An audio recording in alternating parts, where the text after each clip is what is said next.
ఇదిగోండి చిత్రగుప్తుడు అనమాట. ఇదిగో నేను ఇక్కడ చెప్పాను కదా యమధర్మరాజు అని,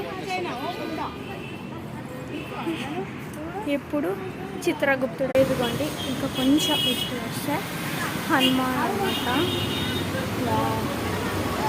ఇదిగోండి సో లింగం, ఇంకా నంది, దేవుని నంది, వాటర్. సో అనమాట ఇక్కడ దేవుడు ఉన్నారు. ఇక్కడ అమ్మవారికి కొబ్బరికాయ కొట్టాలన్నమాట. కొబ్బరికాయలు కొట్టాలి. సో విఘ్నేశ్వరుడు అనమాట, గంప. సో దుర్గామాత టెంపుల్ అనమాట క్లోజ్ అయిపోయింది, 8:44 అయింది కాబట్టి. సో ఇదిగోండి హోమం చేసేది అంతా వేస్ట్ ఉంది అనమాట, క్లోజ్ అయిపోయింది.